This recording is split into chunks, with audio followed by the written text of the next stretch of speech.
Bismillahirrahmanirrahim. On the demand of Rajni Kumari from Patna Bihar, ये problem matrix की है.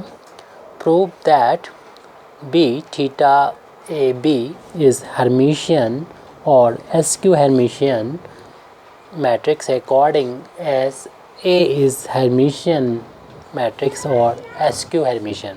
यानी ये मैट्रिक्स जो है beta A B A Hermitian तब मैट्रिक्स होगी जब ए हर्मिशियन होगी, और ये मैट्रिक्स तब एस क्यू हर्मिशियन हो जाएगी जब ए जो होगी इसमें से ए एस क्यू हर्मिशियन होगी. यानी ये ए पे डिपेंड करती है कि ये मैट्रिक्स हर्मिशियन मैट्रिक्स होगी या एस क्यू हर्मिशियन मैट्रिक्स होगी. तो सबसे पहले तो हम इसे प्रूव करने से पहले डेफिनेशन देख लेते हैं, यानी कंजुगेट ऑफ मैट्रिक्स की डेफिनेशन. कंजुगेट ऑफ मैट्रिक्स की डेफिनेशन का यूज़ कहाँ पर होगा वो आगे पता चल जाएगा. कंजुगेट ऑफ मैट्रिक्स को हम लोग ए बार से डिनोट करते हैं. इसके लिए हमें a matrix obtained from a complex matrix A. ये तो ए आपका आर्टिकल में इंग्लिश का वो है, और यहाँ पर जो कैपिटल ए आ रहा है ये मैट्रिक्स है हमारी. तो और ये कॉम्प्लेक्स मैट्रिक्स है, मींस इसके जो एलिमेंट हैं वो कॉम्प्लेक्स नंबर में है. यानी इसमें इमेजिनरी पार्ट भी है, रियल पार्ट भी है. इस तरीके से कॉम्प्लेक्स नंबर. वैसे तो कोई भी रियल नंबर भी एक कॉम्प्लेक्स नंबर होता है, लेकिन इसमें रियल इमेज दोनों पार्ट्स मौजूद हों. इस पार्ट में अगर कोई मैट्रिक्स है और मैट्रिक्स ऑब्टेन, यानी ऐसी मैट्रिक्स मिले हमको जो ऑब्टेन की जा सके, ऑब्टेन की जाए एक कॉम्प्लेक्स मैट्रिक्स से. कैसे? By replacing the element of their corresponding conjugate elements. यानी एक जो एलिमेंट हो उन एलिमेंट को बस उसके करस्पॉन्डिंग कॉम्प्लेक्स कंजुगेट एलिमेंट से रिप्लेस कर दें. इसको हम एक एग्जांपल से क्लियर कर देंगे और इसकी डेफिनेशन पूरे देख लें. Complex of A matrix.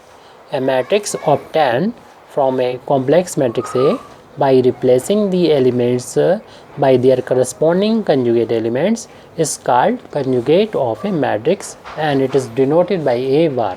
और इसको a bar से डिनोट करते हैं. जैसे हमने यहाँ पर एक लिख के रखा है एग्जाम्पल, ए एक मैट्रिक्स है और ये कॉम्प्लेक्स मैट्रिक्स है क्योंकि इसके एलिमेंट कॉम्प्लेक्स नंबर के फॉर्म में है. -1 + i हो सकता है कुछ एलिमेंट प्योरली इमेजिनरी हो, प्योरली रियल हो, ऐसा हो सकता है.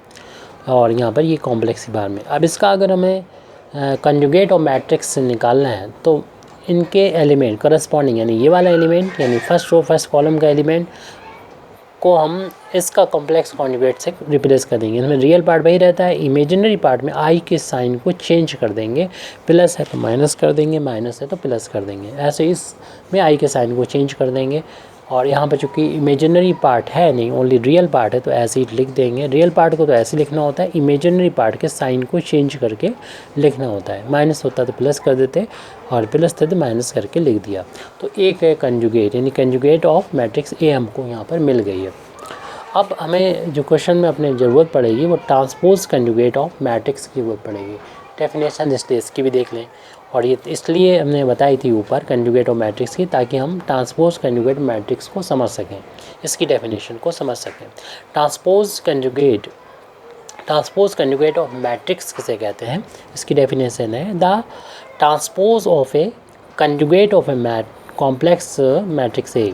The transpose of conjugate of A complex matrix ए. यानी कॉम्प्लेक्स मैट्रिक्स ए अभी हमने ली थी, उसका हमने कंजुगेट भी लिया था. उसका उस मैट्रिक्स जो हमें अब मिली है, यानी ये वाली मैट्रिक्स ए बार, इसका हम क्या ले लें, ट्रांसपोज ले लें. यानी ट्रांसपोज मालूम है क्या करते हैं, अगर रो है इसके तो रो को अगर कॉलम में कन्वर्ट कर देंगे, ये रो में लिखें उनको कॉलम में लिख देंगे, तब हमें जो मैट्रिक्स मिलेगी उसी को ट्रांसपोज कंजुगेट ऑफ मैट्रिक्स बोलेंगे. तो ये A is called the transpose conjugate of A and it denoted by A theta, या इस पे ए पर स्टार लगा दिया जाएगा या ए पर थीटा लिख दिया जाएगा. इससे डिनोट करते हैं. यहाँ पर एक एग्जांपल है, वहाँ से बात बिल्कुल क्लियर हो जाएगी कि हम क्या कहना चाह रहे हैं. यहाँ पर एक कोई मैट्रिक्स हो ए और उसके एलिमेंट माना कि ये एलिमेंट है. अब अगर हमें ए थीटा या ए स्टार निकालना है, यानी ट्रांसपोज कंजुगेट निकालना है, तो सबसे पहले तो ए का हमें, जैसे पहले हमने बताया था, ए बार निकालेंगे, यानी कंजुगेट ऑफ, यहाँ पर अब डेफिनेशन दी थी, कंजुगेट ऑफ ए मैट्रिक्स से निकाल लेंगे, ए बार निकाल लेंगे। जो हमने कैसे बताया था कि इसके जो एलिमेंट होते हैं, करस्पॉन्डिंग एलिमेंट, इनमें करस्पॉन्डिंग एलिमेंट को अगर रिप्लेस कर देंगे इसके कॉम्प्लेक्स कॉन्जुगेट से, तो आई की जगह पर माइनस आई कर देंगे, और इस वाले एलिमेंट जो कि रियल है ऐसे ही रहने देंगे, इसमें आई के साइन को चेंज कर देंगे।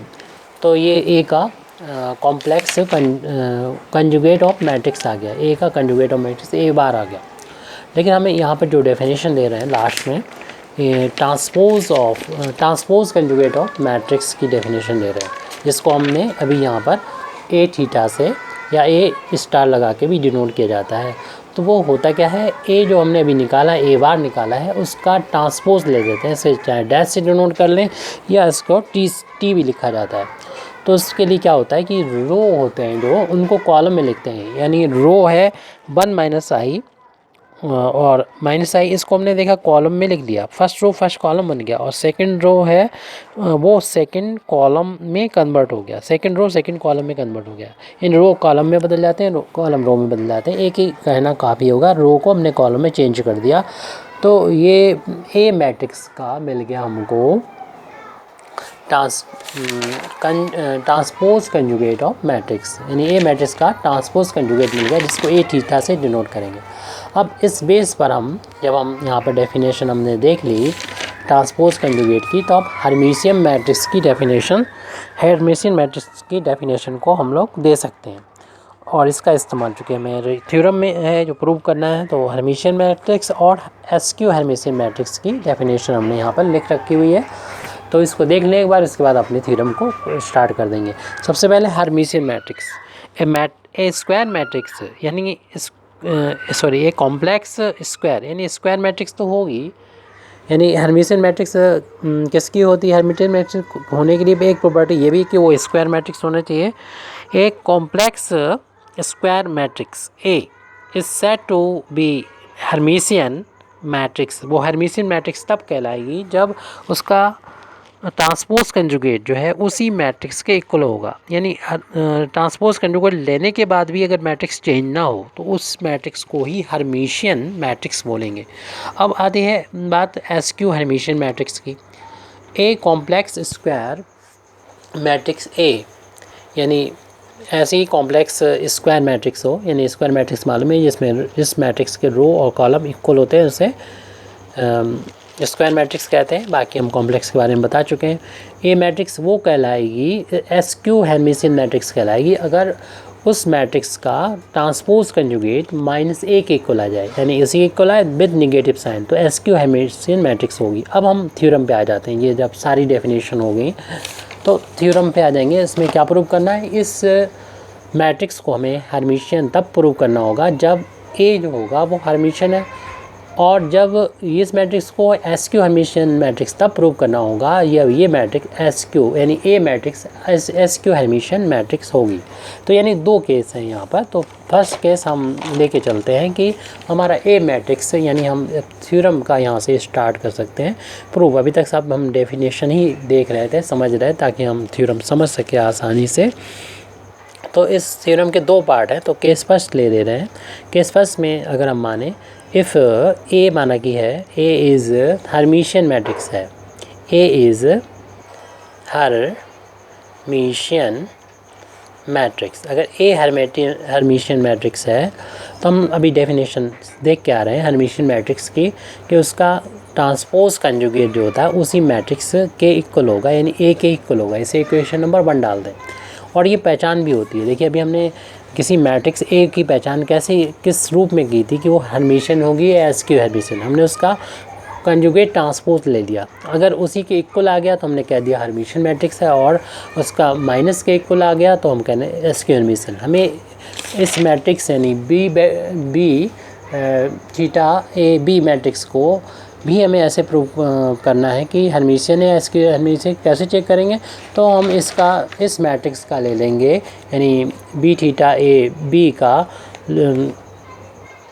ट्रांसपोज कंजुगेट ले लेंगे। अगर ये इसी मैट्रिक्स के इक्वल आ जाती है तब तो हम कह देंगे ये हर्मिशियन है, डेफिनेशन जैसे सामने लिखी हुई है। और एस अगर माइनस साइन के साथ में आती है तो हम कह देंगे ए मैट्रिक्स जो होगी, यानी हमारी ये वाली मैट्रिक्स जो होगी वो एस क्यू हर्मिशियन होगी। तो चूँकि अपने सवाल प्रूफ शुरू कर दिया है और ए को मान लिया है हर्मिशियन मैट्रिक्स है, तो उसका ट्रांसपोज कंजुगेट एक इक्वल होगा। इसका हम आगे यूज़ करेंगे। अब हमें इस मैट्रिक्स के बारे में बताना है, प्रूव करना है कि ये भी हर्मिशियन मैट्रिक्स होगी। तो हमने इसका ट्रांसपोज कंजुगेट यहाँ पर ले लिया। अब जब ट्रांसपोज कंजुगेट देंगे और इन तीनों मैट्रिक्स का आपस में मल्टीप्लिकेशन हो रहा है तो हम इसमें रिवर्सल लॉ का यूज़ करेंगे। रिवर्सल लॉ में ये होता है कि ये जो सबसे लास्ट में होता है उसका ट्रांसपोज कंजुगेट अलग अलग, इसमें चूँकि ट्रांसपोज कंजुगेट का मल्टीप्लिकेशन के बराबर होगा, यानी ब्रैकेट जब हटाएंगे, लेकिन रिवर्स ऑर्डर में आ जाता है। सबसे लास्ट वाला पहले आ गया, उसके बाद वाला फिर आएगा यहाँ पर, और फिर सबसे पहले वाला जो होगा वो सबसे लास्ट में पहुँच गया। यानी पूरे का अगर हमें ट्रांसपोज कंजुगेट लेना है तो रिवर्स में कर दीजिए और इनके अलग अलग के मल्टीप्लिकेशन के, ये रिवर्सल लॉ होता है, थ्योरम होती है, उस बेस पर हमने इसको लिखा है, रिवर्सल लॉ का यूज़ किया है। अब हम लोग एक थ्योरम ये भी जानते हैं कि किसी भी मैट्रिक्स के ट्रांसपोज कंजुगेट का भी ट्रांसपोज कंजुगेट अगर लेते हैं तो वो मैट्रिक्स खुद ए के बराबर होगी, आ जाती है। ये मतलब किसी भी मैट्रिक्स स्क्वायर मैट्रिक्स के लिए है। तो यहाँ पर हमारे ये बात जो है बी मैट्रिक्स के लिए अप्लाई हो रही है कि हम देख रहे हैं कि बी का ट्रांसपोज कंजुगेट का भी ट्रांसपोज कंजुगेट लिया जा रहा है। तो इससे क्या होगा, ये दोनों हट जाएंगे, ओनली बी के इक्वल आ जाएगा। और हम देखें कि हमने क्या प्रूव कर दिया है। इसको लेके चल रहे थे, बी थीटा ए बी का निकाला था इस मैट्रिक्स, देखें यही मैट्रिक्स यहाँ पर भी है, उसका ट्रांसपोज कंजुगेट निकाला था और वो इसी के बराबर आ गया। तो डेफिनेशन में ऊपरी लिखी हुई है या हमने पीछे देख लें कि वो मैट्रिक्स हर्मिशियन कहलाती है जब उसका ट्रांसपोज कंजुगेट रहते हैं तो उसी मैट्रिक्स के बराबर आ जाए। तो इसमें भी चूँकि इसी के बराबर ये आ गया, लेकिन अभी सॉरी ये कुछ हमें चेंज करना है, अभी कम्प्लीटली नहीं आया है, तो अगली स्टेप में आएगा जी, सॉरी। तो बी थीटा इंटू, देखिए ए थीटा की वैल्यू ए के इक्वल है यहाँ पर, तो यहाँ पर इक्वेशन नंबर 1 का यूज़ करेंगे। इसके यहाँ पर ए रख दिया और ये बी के इक्वल आ गया। यूज़ किया हमने इक्वेशन नंबर 1 का, यूजिंग इक्वेशन नंबर 1। तो यहाँ से देखिए अब जो है ये वाली जो मैट्रिक्स है वो इसी के बराबर है, ए की जैसी होगी, और जिसका हमने ट्रांसपोज कंजुगेट लिया उसी के बराबर आ रहा है। जब ट्रांसपोज कंजुगेट इसी मैट्रिक्स के बराबर आ जाए, this implies that v theta a b is a Hermitian matrix, Hermitian. तो ये हर्मिशियन मैट्रिक्स हो गई। और ये कब हुआ है, जब ए मैट्रिक्स को हमने हर्मिशियन माना था। अब केस सेकंड में Hermitian if A is skew Hermitian, अगर A skew Hermitian matrix है तो हम लोग जानते हैं डेफिनेशन से, तो ए का कंजुगेट ट्रांसपोज लेने पर ये माइनस ए की इक्वल होगा। इसे हम इक्वेशन नंबर 2 डाल देंगे। अब हमें चूँकि देखना है जिस मैट्रिक्स के बारे में, वो बी थीटा ए बी है। इस मैट्रिक्स को चेक करना है कि ये कैसी होगी, एस हर्मिशियन होगी या एस क्यू हर्मिशियन। तो इसका हम लेते हैं कंजुगेट ट्रांसपोज। अभी जैसे कि रिवर्सल लॉ हमने ऊपर लगाया था वैसे यहाँ पर लग जाएगा, यानी बी थीटा ए थीटा और बी थीटा का थीटा हो जाएगा, और किसी ट्रांसपोज कंजुगेट का भी ट्रांसपोज कंजुगेट उसी के बराबर होता है। तो इसकी वैल्यू तो हमने यहाँ पर ओनली बी लिख दी, और सेम रीज़न ये लिख दीजिएगा रिवर्सल लॉ से, और ये दोनों फार्मूले लिखने के बाद ये इतना आ गया। इसके बाद हम इक्वेशन नंबर 2 से ये वैल्यू ए थीटा की वैल्यू माइनस ए रख देंगे, तो बी थीटा इंटू माइनस ए रख देंगे, और ये माइनस जो होगा यहाँ पर शुरुआत में आ जाएगा, शुरू में आ जाएगा, B theta into A B के बराबर आ जाएगा। देखिए ये वही मैट्रिक्स है जो यहाँ पर जिसका हमने ट्रांसपोज कंजुगेट लिया है, यानी बी थीटा ए बी के इक्वल है, यही है ये, और इसका ट्रांसपोज कंजुगेट लिया है, लेकिन विद नेगेटिव साइन के साथ इक्वल आ रहा है। तो डेफिनेशन अभी हमने एस क्यू हर्मिशियन मैट्रिक्स की देखी थी कि अगर हम ट्रांसपोज कंजुगेट अगर लें ए का तो माइनस आ जाए तो ए को हम कहेंगे एस क्यू हर्मिशियन है। इसी तरीके से इस मैट्रिक्स को भी ब्रैकेट के अंदर लिखिए, वो कहलाएगी skew Hermitian matrix by definition of skew Hermitian matrix. Therefore B theta A B is skew Hermitian, ये हमको प्रूव करना था। Thank you very much indeed for listening me. व आखिर दावाना अल्हम्दुलिल्लाहि रब्बिल आलमीन।